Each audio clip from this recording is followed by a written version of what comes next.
Oh, okay. Yeah. Example 4. Given that f of x is the square root of x minus 2, find f prime using the limit definition of the derivative.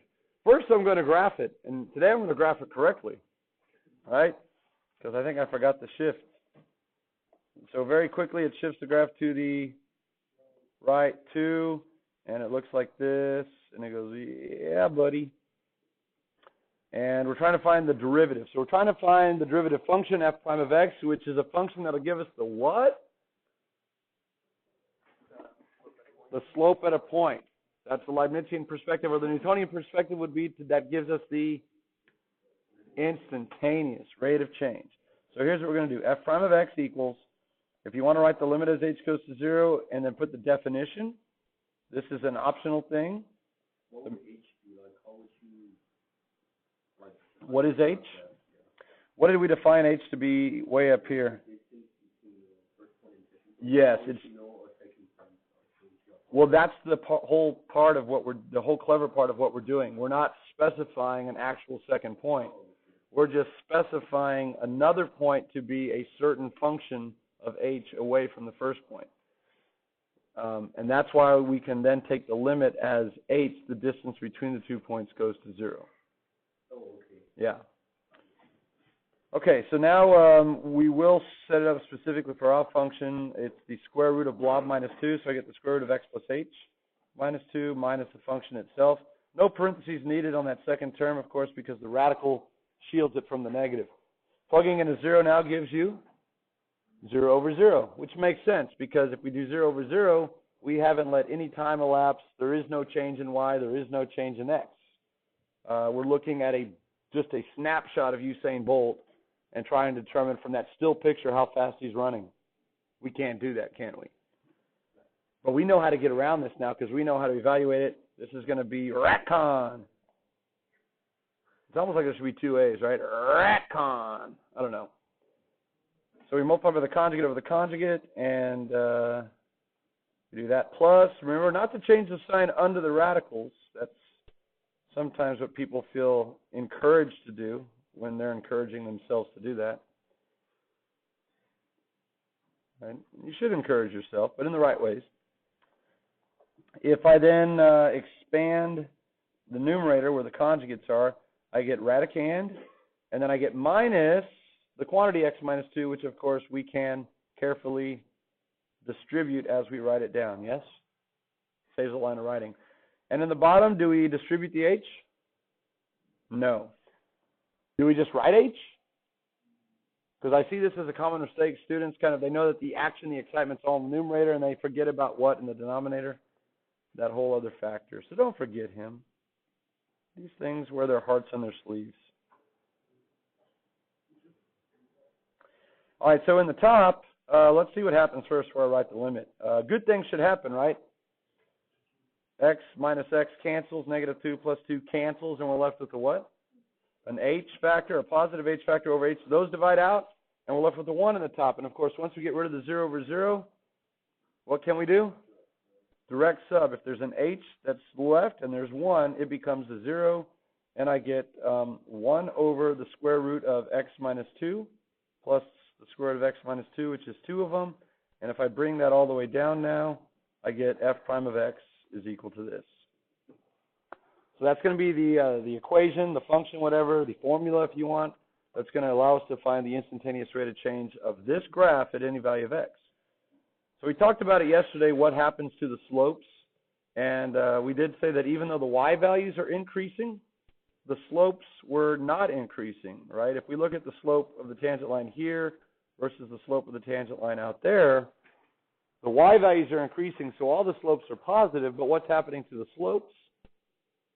They're decreasing. So you can say that this function is increasing at a decreasing rate. We want to figure out what the slope is at 27. So we could just actually call this right here 27 and just say it's not drawn to scale, disclaimer.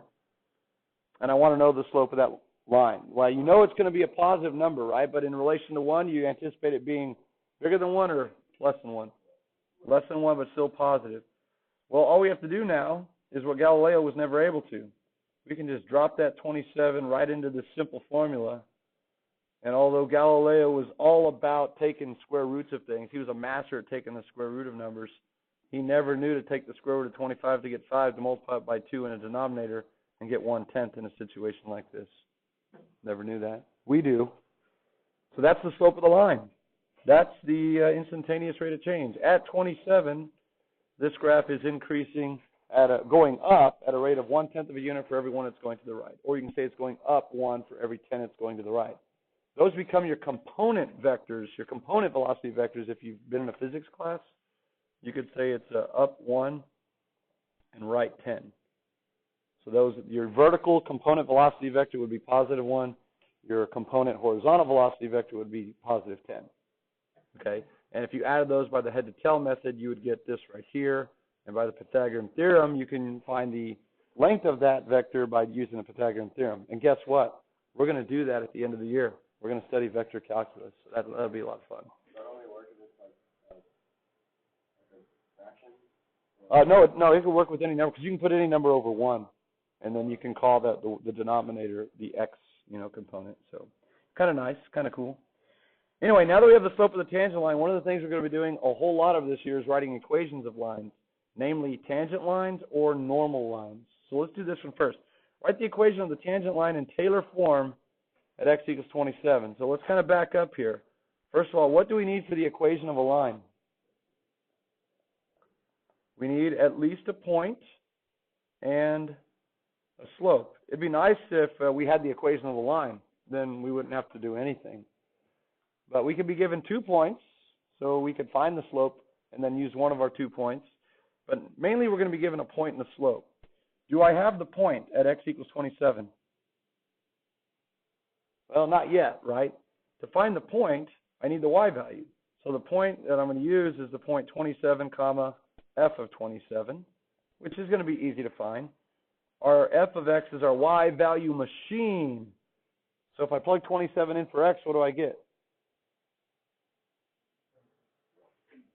Yeah, that's the derivative, though, right? So we need to make sure we're plugging into the right machine. I kind of baited y'all on that one. Where's our function? Up here. There it is. 27 minus 2, 25. Galileo would say that's what? 5. Yeah, so would we. So the ordered pair is 27, 5. That's the point that we're going to use. Now the slope is going to be the slope of the tangent line at that point. Did we already find that? Yes, that's f prime of 25, and that's what we already calculated to be 110.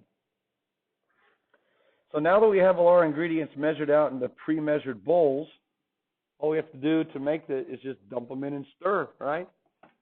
So let's dump it into the equation of the line that we're going to be using to create equations this year. It's called Taylor form, and it's a modified point-slope form.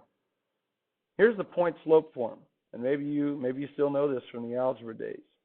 The point-slope form is y minus y sub 1 equals m times x minus x sub 1. And that equation is obtained from the formula for slope. Because the slope is the change in y over the change of x. If you multiply both sides by the change in x, you get this. Well, all Taylor form is you add that to the other side. So it's y sub 1 plus m times x minus x sub 1.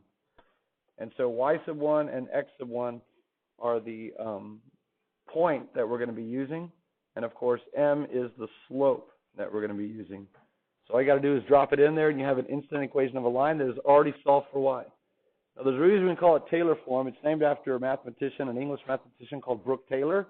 And this is going to be considered what we call later in the year, at the end of the year, a first-degree Taylor polynomial, which is pretty cool. A Taylor polynomial is a polynomial that's used to approximate another function at a given point.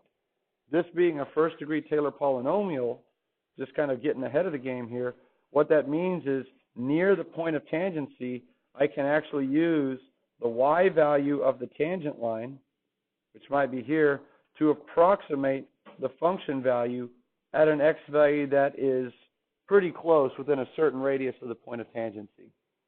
Okay? No big deal. Right now, we're just going to write the equation of the line, though. So here it is. EQ, not for horse, but equation. We get y equals the y value, which is 5, plus the slope 1/10 times x minus the x value 27. And guess what? If you're ever asked to write an equation of a line and it doesn't specify to put into slope-intercept form on a free response or a quiz, you could do that, set it up, get out of there. M is going to be the derivative, the slope at the point. Yeah, M is the derivative. So really all we need is an x value and a function, and I can find the y value like I did back in Algebra 1, but now to get the slope at that point, I've got this new tool called, starts with a C, not cookie, but calculus, yeah. All right. Use the equation of f prime to determine the values of x for which f of x is differentiable. And I think we did this yesterday. If I ask you what the domain of f is, I'll come back up here. What's the domain of this function? For what values of x does the graph exist? Do the y values exist? Greater than 2? What about at 2? What's f of 2? It's the square root of 2 minus 2, yeah, which is the square root of 0, which is, of course, 0. So we could take the square root of 0. So the domain is everything greater than or equal to 2. What is f prime of 2? That was 1 over 2 square root of 2 minus 2, because I'm plugging that into my derivative over here. And we got what? dne. It was 1 over 0, which is dne because it's some type of infinity. So even though the function value didn't exist, we would say it would be continuous at 2, yes or no? Is this function continuous at 2? Yes. Remember, it doesn't exist to the left, so we can use 2 as a left endpoint. And because the limit from the right of 2 is equal to the function value 2, it's continuous at 2. Is it differentiable at 2? What does it mean to be differentiable? A function is said to be differentiable if the derivative exists at that point. Does the derivative exist at 2? No. No. So not every function that's continuous at a point is also differentiable at a point. This function is differentiable at 27, right? Would you say that? It's differentiable at 27? Because what's the slope at 27? 1/10, yeah. So true or false? Every continuous function is also differentiable. False, and this is a counterexample. So you can also determine where a function is differentiable simply by finding the domain of the derivative function. So I'm going to copy this, and we'll come down here now on part D. It says to use that equation to find where it's differentiable. So what we're doing really is we're looking for the domain of f prime. Well, we're doing this in pre-cal right now. We're trying to avoid division by 0, and we're trying to avoid negatives under a radical. So if you want to do it like the old pre-cal days, the radicand has to be greater than or equal to 0, so x has to be greater than or equal to 2. But because we have a denominator, we do not want the entire denominator to be 0, so we say the entire denominator can't be 0. We divide through by 2. We square both sides, and we say x can't be 2.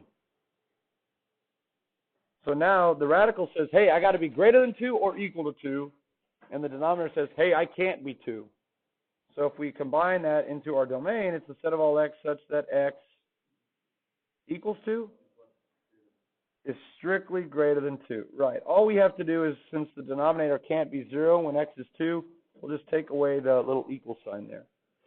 So there you go. So this function is continuous for all x greater than or equal to 2, but it's only differentiable for all values of x greater than 2. And we just saw that, right? We saw that with the 2, because if you keep these tangent lines surfing, what happens to this tangent line as we get closer and closer to 2? It goes vertical, right? And I'm taking a piece of the graph with me. Anyway, there you are surfing the curve, right? Surfing the curve, and you're curving back towards 2, and right there, boom, it goes vertical. And the slope doesn't exist at a vertical line, because we said yesterday it's not skiing, it's what? It's falling, right? It's falling. Skiing? Surfing, okay. All right, any questions on example 4? It's kind of not only reviews how to find the derivative now using the limit definition, but how we can use the derivative then to answer questions about the graph. All right, so before we do the next example, I want to just clarify the difference now between non-calculus and calculus. So this column right here is what happens without calculus. If we're looking at a graph or moments in time, and we have 2 moments in time or 2 points on the graph, column A, f of A, and B, f of B, then all of the following are mathematical synonyms to each other. They are equivalent. The slope of the secant line connecting those 2 points. This right here, what is that called? What name do we give that? That's the difference quotient. And you're going to be hearing and seeing a lot of that, and you're expected to write that. Whenever I ask you to find the slope of the secant line between 2 points, you need to show the difference quotient. That is, you need to show that you're dividing 2 things in the top and bottom that are being subtracted. But of course, if you're talking about motion or anything that's actually a quantity that's changing, this gives you the average rate of change of that quantity on the closed interval from A to B. So if you're ever asked to find the average rate of change of the temperature over a certain time period, or the average velocity of an object over a certain time interval, you're expected to find the slope of the secant line and show the difference quotient. Y'all learn that in terms of motion in physics to be displacement over what? Time. But time is not accurate. Displacement implies a change in position. It should actually be elapsed time. That would be more to what you're actually doing. Okay? And how do you find displacement? It's your final position. Call it your position, your x value at B, minus your initial position, your x value at A. All over the elapsed time from A to B is B minus A. It's the same thing, except you have units, because displacement might be measured in units of feet, time might be measured in units of second, and of course, your resultant units are feet divided by second or feet per second. Yeah. But you don't need calculus for any of that. Enter column 2. If you're talking about a single point on the graph or a single moment in time, all the following are now mathematical synonyms. The slope of the tangent line, slope at a point. This right here, what the heck is that? Well, that is f prime of c, which we're going to say is the derivative at x equals c. So notice all I've done there is I've taken the definition right here, and all I've done is I've plugged in a specific value of x, like f prime of 2 is going to be the limit as h goes to 0 of f of 2 plus h minus f of 2 all over h. And that's going to tell you how fast your function f of x, whatever it looks like, is changing at x equals 2. So if you set it up that way, you're going to get a numeric value, and it's only going to be good at that value of x. And if you wanted it at another point, you'd have to plug in a different x value. If you keep it in terms of x, you're going to end up with the general function at the end that you could then plug any value of x into after the fact. So this would end up being what I call the disposable version. You can actually plug in a specific value of x and get a disposable, one-time, one-use only answer for that specific point. So that's what I mean down here. It also gives you the instantaneous rate of change at x equals c. Not the average rate of change, the instantaneous rate of change. Not the slope of the secant line, the slope of the tangent line. Okay, now more about this disposable version right here. It actually has a different name. It is the disposable version, but I call it the modified form. So we have the formal definition of the derivative, and now we have the modified formal definition. And the only difference between the modified version and the formal version is that the formal version, as I already said, keeps it in terms of x right here. So you have actually a variable working with you the whole time, so you end up with a variable function. And the modified version is the disposable version that actually plugs in a specific x value as you go, and then so you end up with a numeric value. So replacing your generic x with a specific value c, where c could be like 3, 5, -1, pi, 42, whatever. You could plug it in kind of the same way, and you get the same process, but it's numeric. All right, ready to try that out? Example 5. F of x is equal to x over x plus 1. Find f prime of 1 directly using the modified version of the derivative. Okay, we could do that. Do we know what that graph looks like, first of all, x over x plus 1? No, not without a calculator, unless we can do something. And I want to do that first. What does this really mean? What operation? Division. Let's do the division. X divided by x plus 1. Let's just do it. Let's just do it. How many times does x go into x? Once. If I multiply from up top, I get x plus 1. And now I have to subtract, so I have to change both signs. And I get a 0, and I bring down a negative 1. How many times does x go into negative 1? It doesn't, right? Because negative 1 is a constant. It's degree 0. X is x to the first. So what that means is I can write f of x, and this is like what we did with the slant asymptote. I can write it as the quotient, 1, plus the remainder, which is really minus 1, over the original divisor, x plus 1. It's the exact same function. Now, if I rewrite that, that's negative 1 over x plus 1 plus 1. This is standard transformation form now for a parent function. What's the parent function? 1 over x. Let's go ahead and graph it. I'll graph 1 over x in Lello. It lives over here in quadrant 1 and 3, and it has asymptotes on the axes. I'm not going to draw them. What would the negative in front of the function do?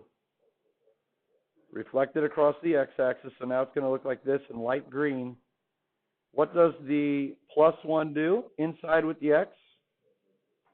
Left 1. So let's go ahead and get our final graph going. That's going to move our vertical asymptote over here to negative 1. And what does the plus 1 do outside the function? Up 1. That's going to move your horizontal asymptote right there. And now it's going to live right here and right here. So there you go. We got what the graph looks like, just with a little bit of mathematical tomfoolery, a little bit of long division. Now, I do that just so we can kind of graphically interpret what it is we're trying to find. We're trying to find f prime of 1. That means we're trying to find the what at 1? The instantaneous rate of change, right, the slope of the tangent line. So I'm guessing 1 is going to be somewheres right around in here. And there would be a point, and then, yeah, okay. So we're essentially trying to find the slope of that line. And just by looking at it, we know it should be what, positive or negative or 0? Should be some positive number. So if we end up with a negative number, we can troubleshoot, right? Okay, let's do it. I'm going to say f prime of 1 now. I don't like red, though. What color should we use? This is kind of a festive occasion. Blue. F prime of 1 equals the limit as h goes to 0. That's the same. If you want to go ahead and write the definition, it's not f of x plus h, because x is what now? 1. So it's f of 1 plus h minus f of not x, but f of 1 all over h. So the only thing is right here, and right here, where the formal definition has an x, we now have a 1. We have a 1. We're basically plugging in an x equals 1 before we evaluate the limit instead of afterwards, which is why it's disposable. Now I'm going to go ahead and work straight down. How do I evaluate f of 1 plus h? Well, it says to plug in a 1 plus h for x. And if you want to do it in the original function, that's fine. Or if you want to do it in our new version, that's fine too. I'm going to go ahead and do it in the original because I think it's more fun. So 1 plus h over 1 plus h plus 1 minus what's f of 1? You plug in a 1 for x, you get 1 over 2. So it's 1/2 all over h. Now I'm going to simplify that. I get 1 plus h all over 2 plus h, right? Minus 1/2 all over h. What do I get if I use direct substitution? 0 over 0. And that just means now that I set it up right. Because you should get 0 over 0 if you set it up right, because you're looking at a snapshot trying to determine how fast something's moving, and that's not good because that's 1 point. But now we have a way to eradicate the 0 over 0 problem. Algebraically, we're going to use LCM over LCM. We have a complex fraction. So what is the LCM of our two miniature denominators? Is it 2 plus h or 2 times 2 plus h? Yeah, so when in doubt, just take the product of them. You'll get a common multiple, if not the least common multiple. It's better than nothing. Putting the limit every time. Now we distribute, and into the first term, your 2 plus h's will divide out, leaving you a 1 plus h times 2.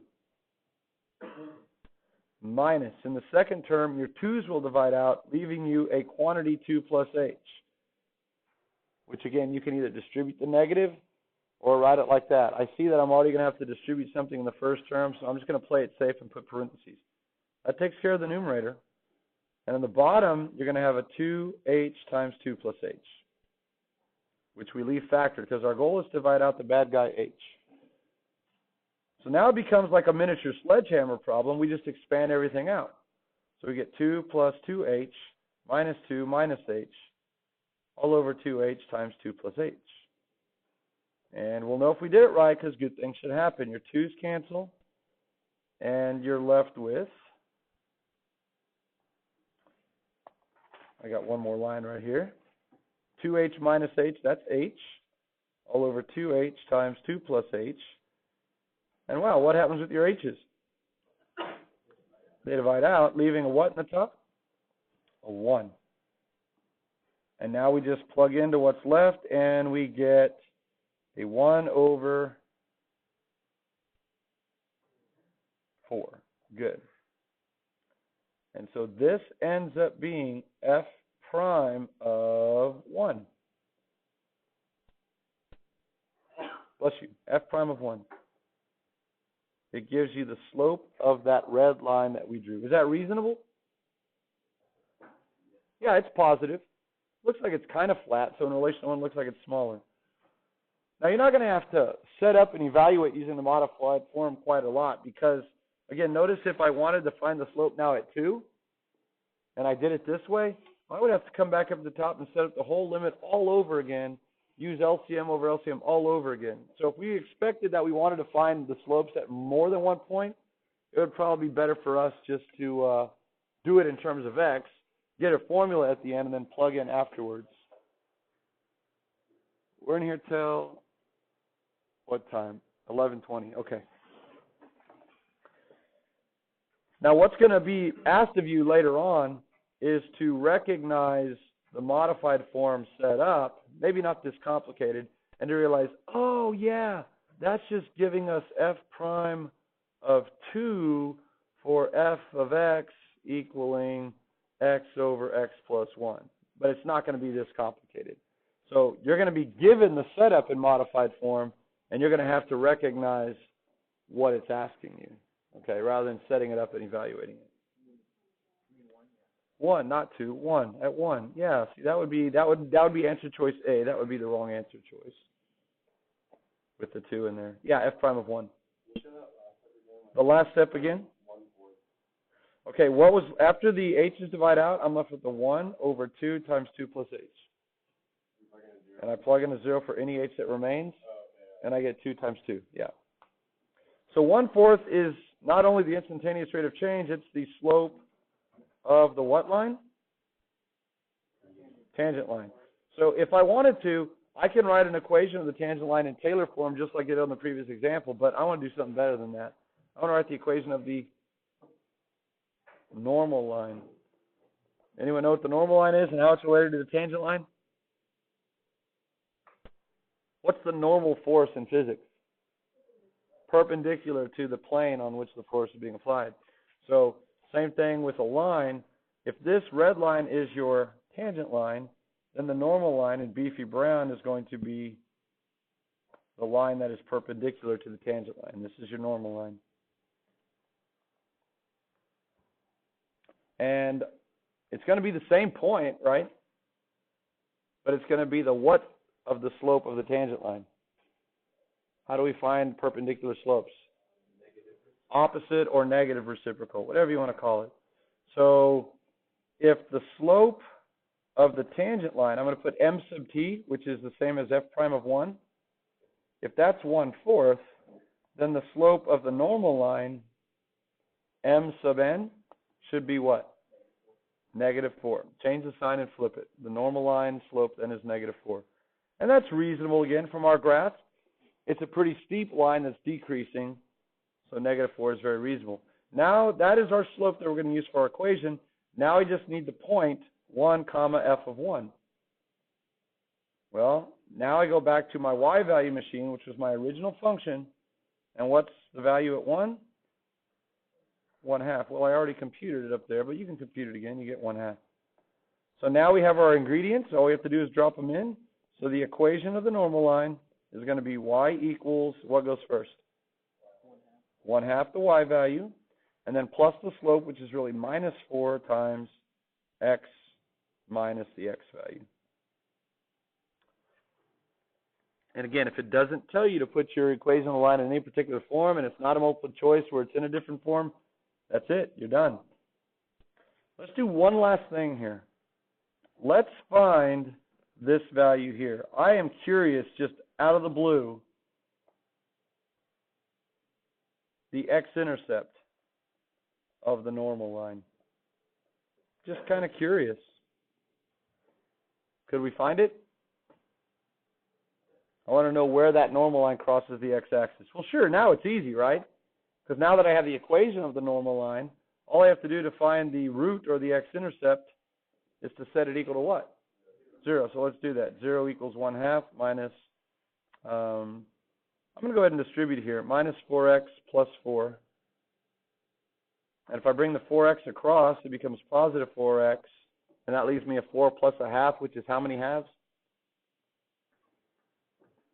9 halves. So again, working with fractions probably preferred than decimals. 4 is 8 halves, plus 1/2 is 9 halves. Multiply both sides by 1/4, or divide both sides by 4, and you get 9/8, right? So it crosses at 9/8. Now, I was kind of curious about what that was, and it's simply because sometimes you might just have a multiple choice question say, if f equals this, what is the x-intercept of the normal line to the graph at x equals 1? Oh, and you'd have to do what to get to that answer? Almost everything we did. Now, truth be told, in the future, there's going to be a slightly easier way than what we did with the limit to find f prime of x, and then you're going to be able to find f prime of 1 pretty easily. But then you still have to write the equation of the normal line and set it equal to 0. Yes, it would be, because right now you're just, yes, you're re-enjoying the historical perspective using the limit. Right. Yeah, and if you cheat in the worksheet, then I don't know, can you pull it out on the quiz without practicing it again? Yeah, anyway. So, example 6, speaking of the modified form, each one of these represents the derivative of some function f of x at some x value c. Just like I said up here, this is what we did going forward. We want to now identify the function represented by this and the value of x, or the value of c that it's representing the derivative at. So this is like a really nice multiple choice question. When you see the limit as h goes to 0, that should actually raise a red flag. Why? Because College Board pretty much uses exclusively the h going to 0 for the limit definition of the derivative. So when you see h going to 0, you should be thinking derivative definition, definition. H, remember, is just a substitute for delta x. So if you ever see a delta x in there as well, like you have a college professor that does that because they're old school, delta x is just a 2-letter variable for h. They're the same thing. So those are your triggers that it's going to be a derivative. Now, they're going to make it easy for you to identify. This first term here, then, should be f of c plus h, right? Minus this should be f of c. So you can actually look pretty much exclusively at the very first term, which is this here, to get all the information you want. Because let's think of how it generated. We started with the f of x function, and then in the limit definition, we replaced x with x plus h, right? And then, of course, in the modified disposable version, we replaced x with c. So if you could find all the places in that first term where you have a number plus h, All you have to do to identify the original f of x is just say, I don't like you, number plus h, and cross it out. And that puts you back into x form. So let's do that. There's your first term. I don't like you, 2 plus h. I don't like you, 2 plus h. Crossing them out with x's, right? Don't obliterate them. There's a reason we cross them out with x's. Because now what's the function? 5x squared minus 2x plus 7. And this limit definition now is giving us the numeric value for the derivative of that function at what value of x? Huh?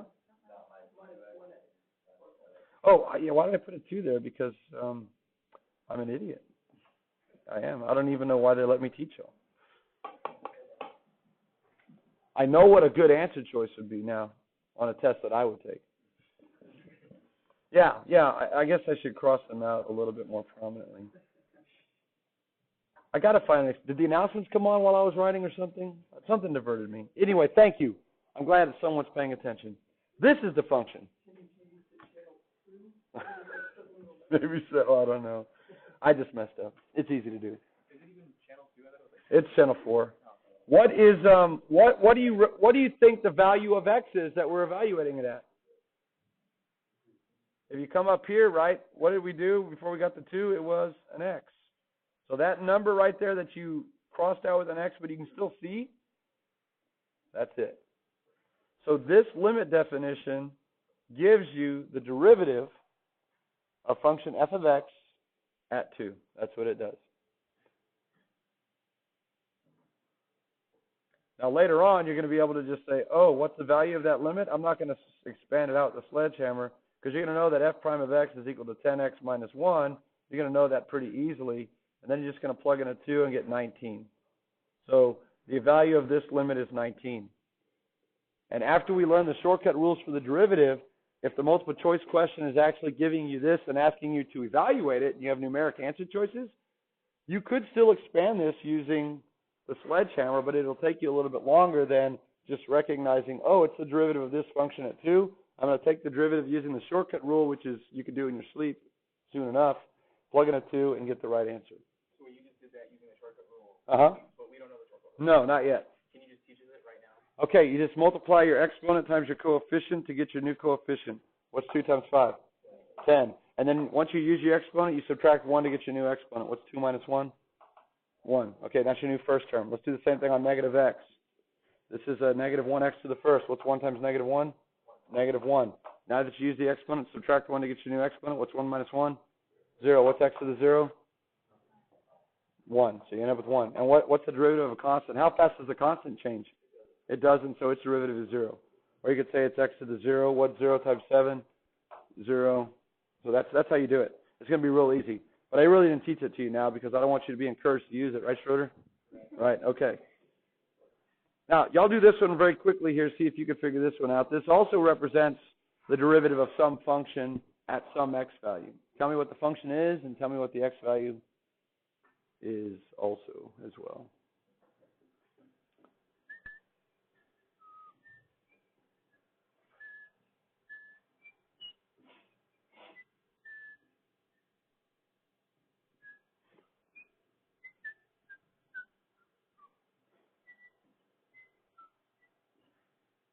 This is the boring part of the video.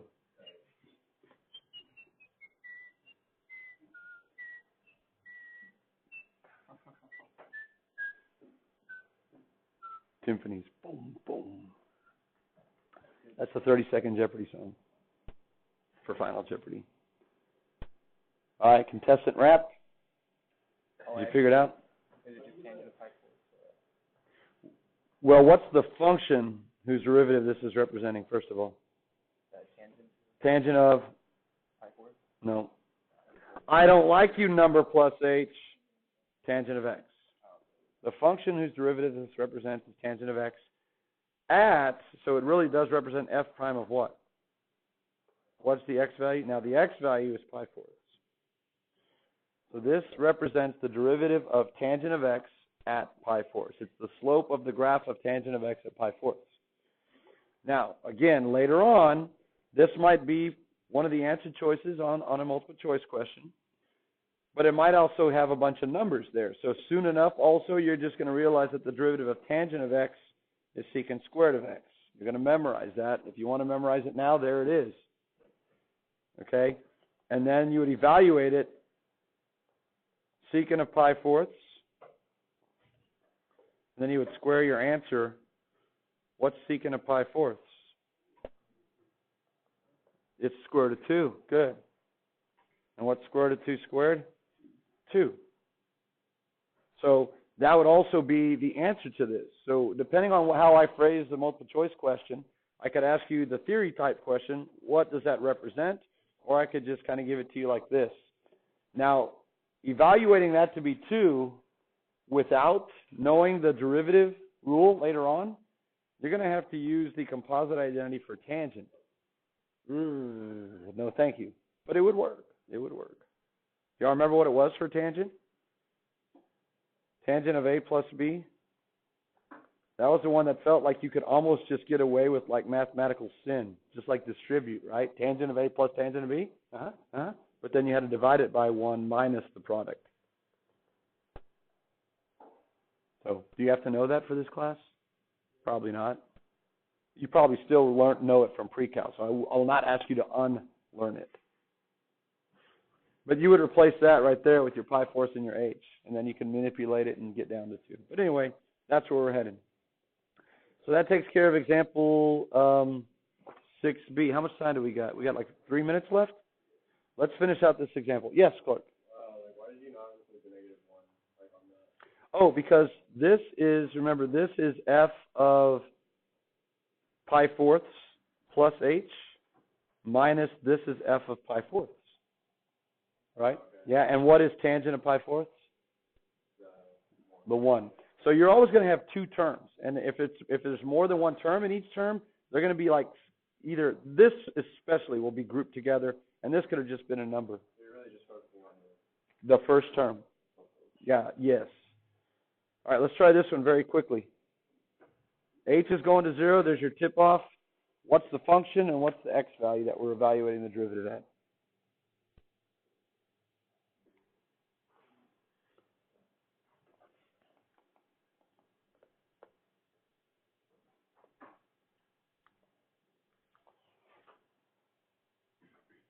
Very good. Most of y'all got it. There's only one place I see a number plus h. It's in the exponent. So I don't like you pi plus h. So you do that, and now you have your function e to the x. And now if you peek underneath the x right there, instead of x, it's pi. This is finding the derivative of e to the x at pi. Now to evaluate that, that's going to be not so bad really, but it's going to be a lot easier once you memorize the derivative of e to the x. And I'm going to give it to you right now so you can memorize it. The derivative of e to the x is e to the x. E in this case stands for not Euler, but easy. Yeah, it's its own derivative. So f prime of pi is just e to the pi. Sweet. Why is that? We'll see you later on. Right now I'm just giving you the answer just to intrigue you and give you a reason to come back. Okay? Because, it's a law, not. What's that? Not because it's against the law, not. No, not because it's not against the law. It's a motivation tactic. Yeah. All right, last one and we'll call it a day.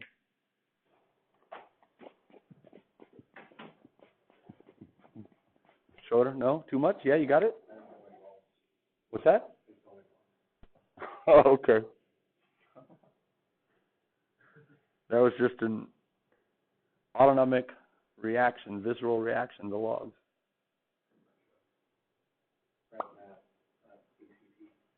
Yeah.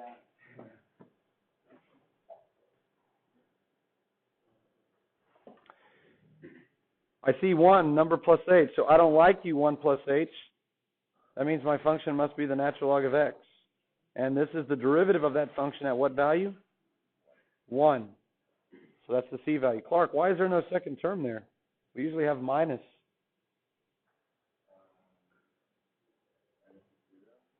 Very good. Because remember, this is f of 1 plus h. This would be then minus f of 1. And if our function is the natural log of x, that would be the natural log of 1, which is 0. So if you don't see the second term, there's a reason.